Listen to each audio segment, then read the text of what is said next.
Qual a disposição interior que havia em Jesus Cristo que fez tudo isso para nos salvar? Abramos nossas Bíblias na carta de Paulo aos Filipenses,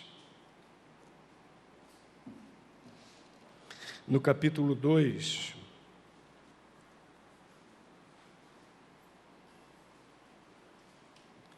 Vamos ler a partir do versículo 5 até o versículo 15. Filipenses, capítulo 2, versículo 5 até o versículo 15.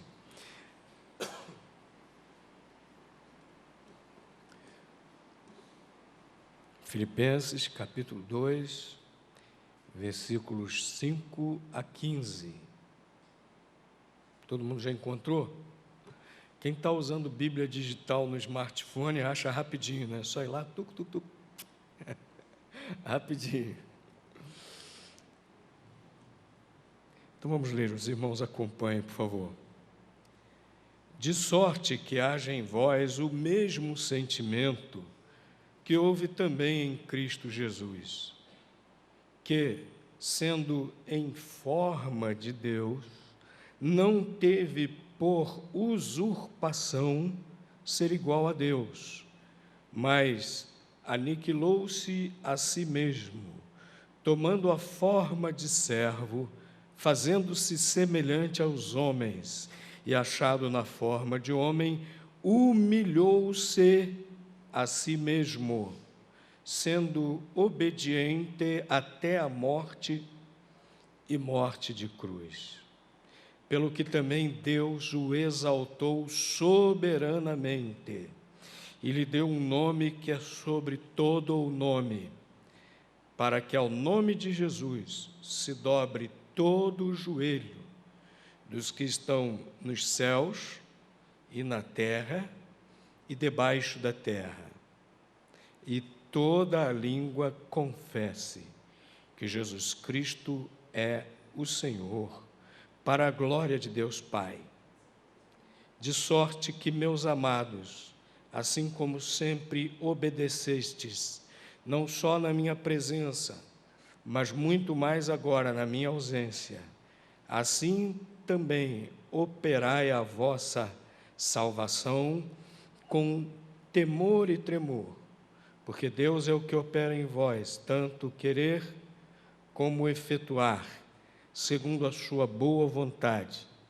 Fazei todas as coisas sem murmurações, nem contendas, para que sejais irrepreensíveis e sinceros, filhos de Deus, inculpáveis, no meio de uma geração corrompida e perversa, entre a qual resplandeceis como astros no mundo. Queridos irmãos e amigos, o que Jesus Cristo fez por nós foi algo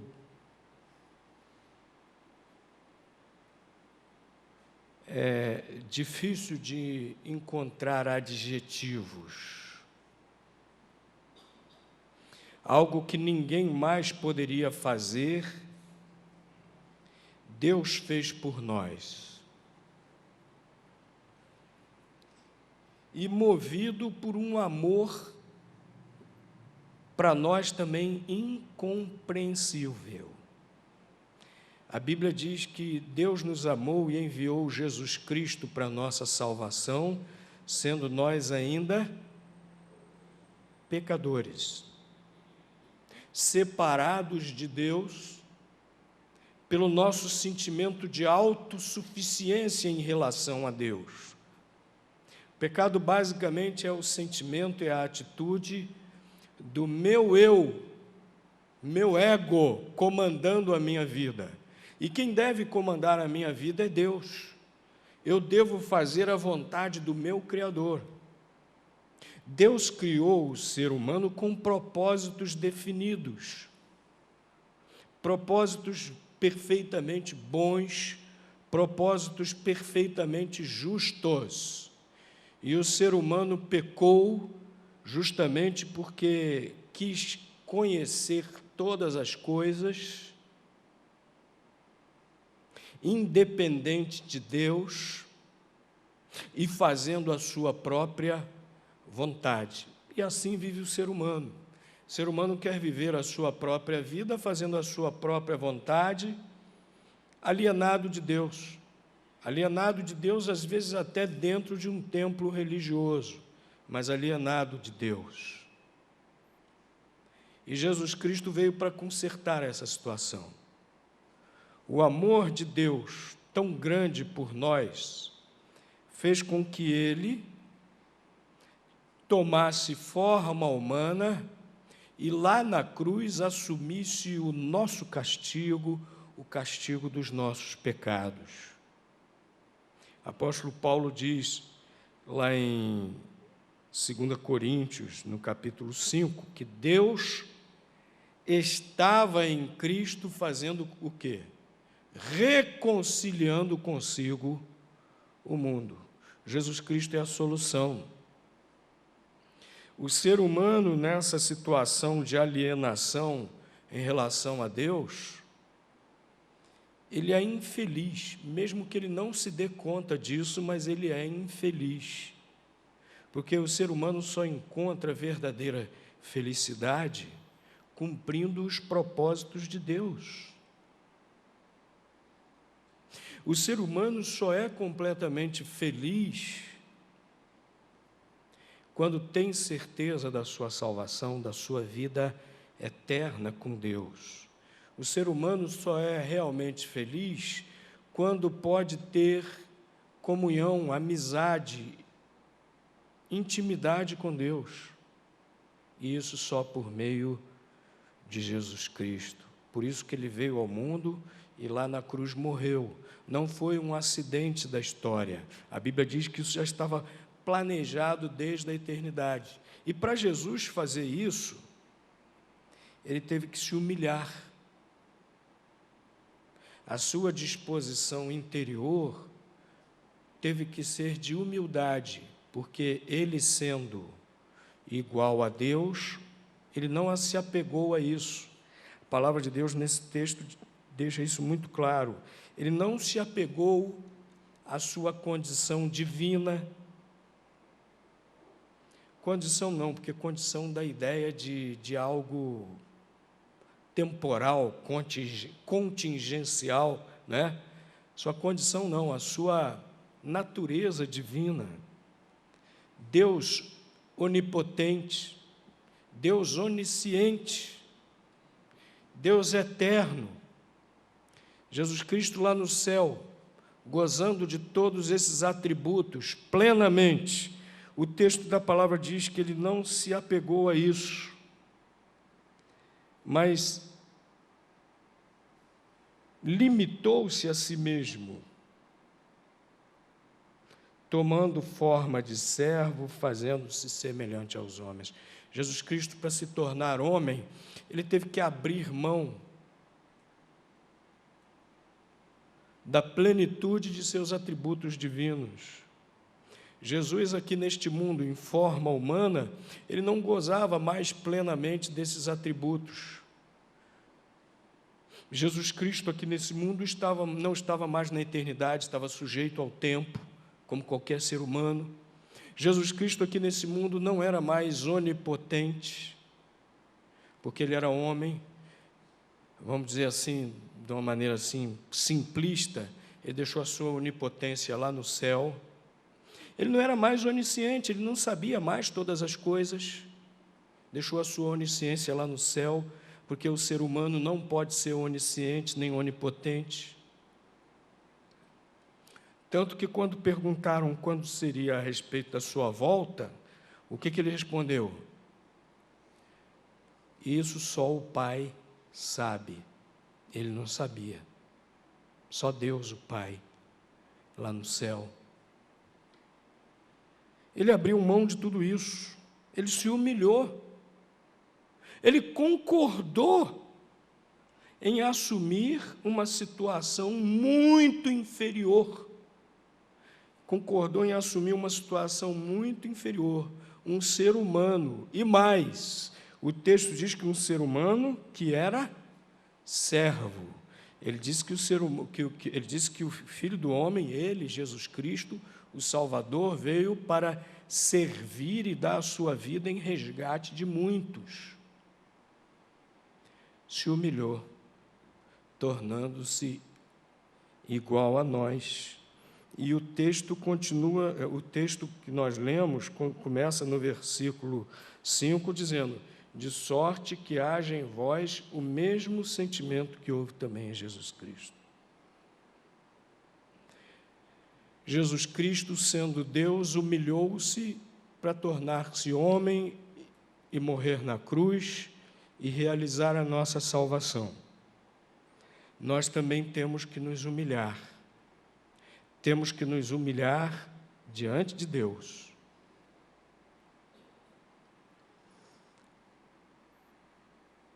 Falando ainda a respeito disso, que Jesus fez voluntariamente, Versículo 8 novamente reforça isso, dizendo: achado na forma de homem, humilhou-se a si mesmo, sendo obediente até a morte de cruz.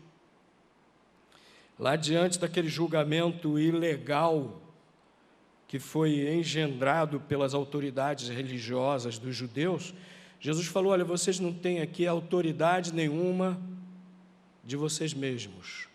O Pai que deu essa autoridade para vocês, porque convém que isso aconteça comigo.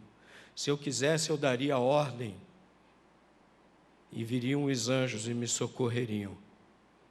Ele fez isso porque quis, humilhou-se a si mesmo e foi obediente até a morte de cruz. E dessa maneira, tendo humilhado-se a si mesmo, vejam aí, versículo 9, Deus o exaltou soberanamente. Jesus Cristo, agora, depois da sua morte na cruz, Deus o ressuscitou.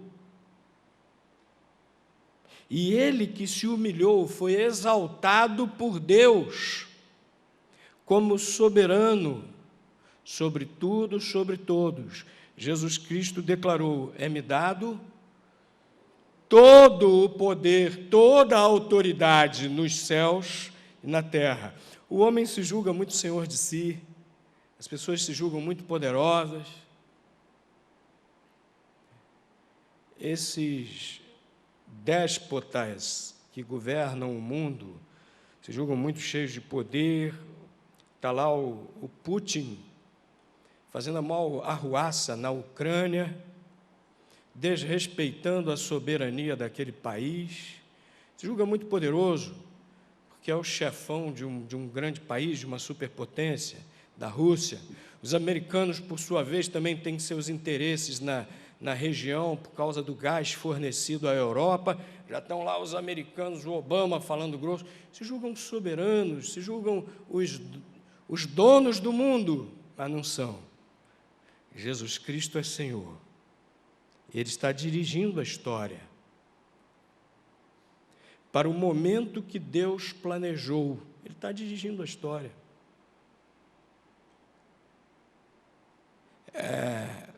Eu ouvi uma vez uma comparação muito interessante, como se a humanidade fosse um navio. E no navio as pessoas estão lá fazendo o que bem entendem, mas quem está dando a direção para onde vai o navio é o comandante. O comandante está levando o navio para onde ele quer, embora as pessoas ali dentro estejam fazendo o que bem entendem. O ser humano tem livre-arbítrio dado pelo próprio Deus. E o ser humano tem usado esse livre-arbítrio de maneira totalmente irresponsável. O ser humano tem usado esse livre-arbítrio de maneira totalmente diferente da vontade de Deus, mas Jesus Cristo é soberano. Deus o exaltou soberanamente e Ele está dirigindo a história para aquele momento do juízo final, onde todos prestarão contas a Ele. E nesse momento, o que vai acontecer? Quando Jesus voltar, esse momento do juízo final, em que Ele criará também novos céus, nova terra, quando o pecado vai ficar de fora, o que vai acontecer?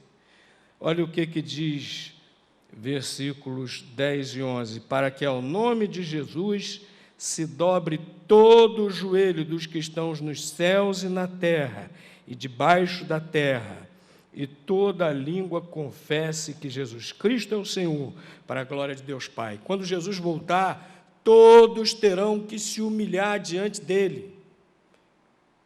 Ele que se humilhou diante de Deus, ele que se humilhou diante dos homens para realizar a nossa salvação, todos terão que se humilhar diante de Jesus quando ele voltar, manifestando toda a sua glória de Rei do universo.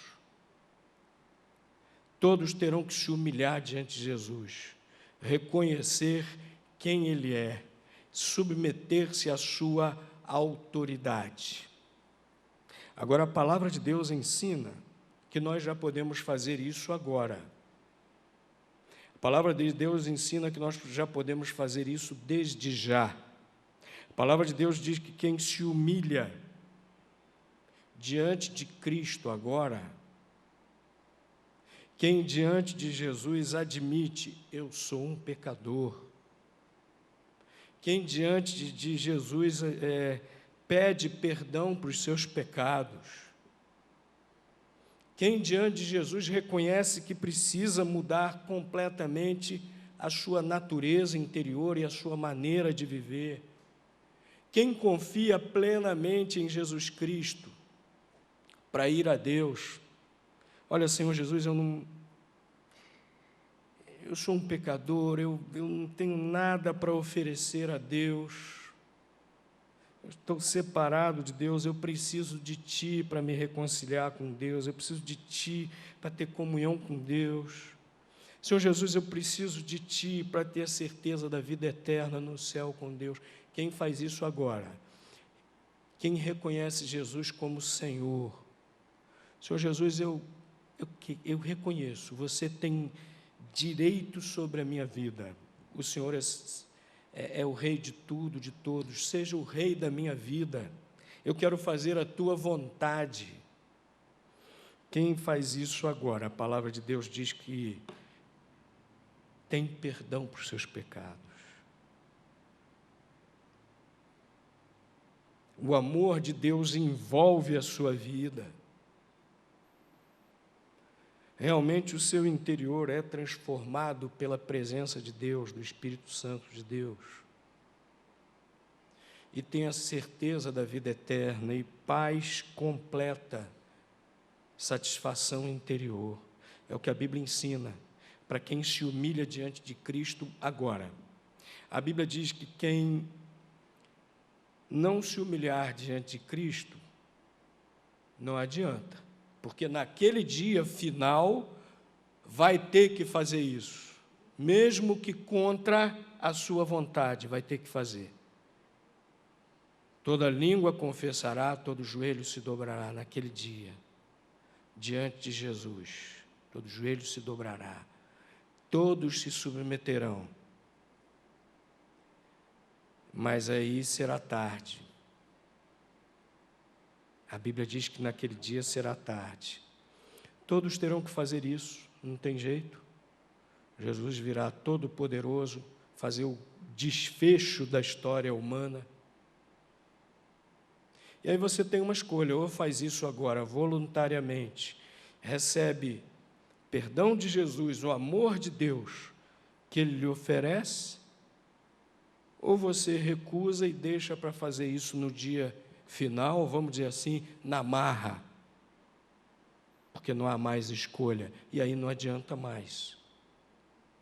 É preciso, se você ainda não entregou sua vida a Cristo, é preciso que você se humilhe diante dele agora, enquanto é tempo. E nós, queridos irmãos, nós que já fizemos isso, já nos humilhamos diante de Cristo, nós precisamos dar continuidade a isso cada dia, na nossa maneira de viver. Apóstolo Paulo estava se dirigindo a crentes e dizendo, tende em vós o mesmo sentimento que houve também em Cristo Jesus. Diariamente nós precisamos estar exercitando esse humilhar-se diante de Cristo, de maneira que se cumpra em nossas vidas o que o apóstolo Paulo escreve aqui a partir do versículo 13, Porque Deus é quem opera em vós tanto o querer como o efetuar segundo a sua boa vontade. O crente que se humilha diante de Cristo se submete à vontade de Cristo, reconhece que a vontade dele é boa, como o apóstolo Paulo está dizendo aqui, segundo a sua boa vontade. Reconhece que a vontade de Cristo é boa, é perfeita para nós. E por isso permite que tanto o seu querer, a sua vontade, como o seu efetuar, as suas ações, sejam sempre conduzidas por Cristo. Às vezes nós aceitamos a Cristo como Salvador, mas queremos manter determinadas áreas de nossas vidas sob o nosso próprio comando. Não dá certo. Tem que ser tudo sob o comando de Cristo. Nós precisamos nos humilhar diariamente, completamente diante de Cristo, deixar que Ele domine realmente em tudo em nossas vidas, de tal maneira que realmente tanto Ele opere em nós, tanto o querer como o fazer. E aí, diariamente, nós nos humilhamos diante de Cristo e nos humilhamos também em relação aos nossos irmãos. Diz aqui, fazei todas as coisas sem murmurações nem contendas. Versículo 3 diz assim, nada façais por contenda ou por vanglória, mas por humildade. Cada um considere os outros superiores a nós mesmos. Nós que somos servos de Cristo, que nos humilhamos diante de Cristo, também precisamos, então, nos humilhar diante um dos outros, diante dos nossos irmãos, né? E dessa maneira, meus queridos irmãos, nos humilhando sempre diante de Cristo, é que nós vamos dar bom testemunho diante do mundo. Apóstolo Paulo diz, para que sejais irrepreensíveis e sinceros, filhos de Deus inculpáveis, no meio de uma geração corrompida e perversa, entre a qual resplandeceis como astros no mundo. É quando nos humilhamos diante de Cristo,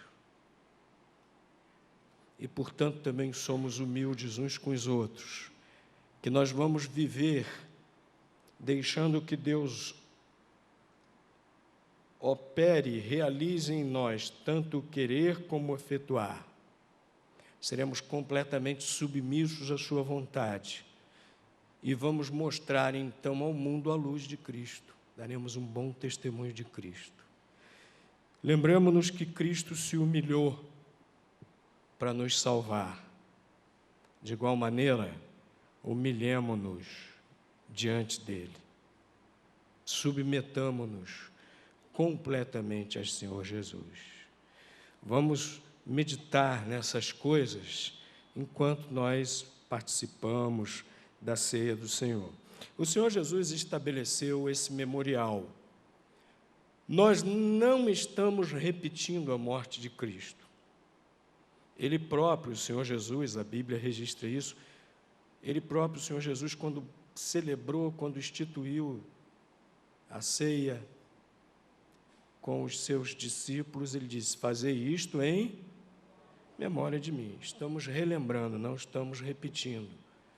É impossível repetir o sacrifício de Cristo. E é desnecessário, mesmo que fosse possível, seria desnecessário, porque a palavra de Deus diz que o sacrifício lá na cruz de Cristo foi totalmente eficaz. É suficiente agora nós crermos e nos humilharmos diante dele, para que possamos experimentar todos esses benefícios que ele nos dá. Então, nós estamos relembrando. E o Senhor Jesus, quando instituiu a ceia do Senhor, essa celebração, ele não chamou a multidão de gente que o seguia por toda a parte, não. Ele chamou só aqueles que eram seus verdadeiros discípulos, compromissados com ele. E quando ele terminou de fazer a Páscoa junto com os discípulos, virou para Judas e falou, o que tem de fazer, faz-o logo. Judas se retirou. E aí ele celebrou a ceia do Senhor pela primeira vez com os seus discípulos. Portanto, nós hoje também levamos isso muito a sério.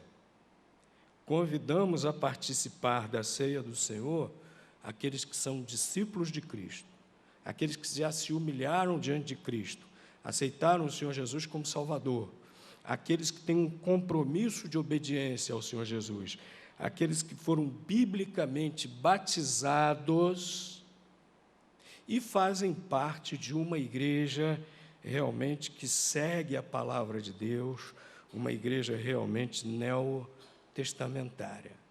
O amigo que ainda não fez isso, medite enquanto celebramos a ceia do Senhor, tome a decisão de humilhar-se diante de Cristo, de realmente entregar a sua vida totalmente ao Senhor Jesus. E aí, quem sabe, brevemente também, você aceitando a Cristo, submetendo-se ao batismo, fazendo parte dessa igreja, então, participará também da ceia do Senhor. Quero convidar os diáconos a virem.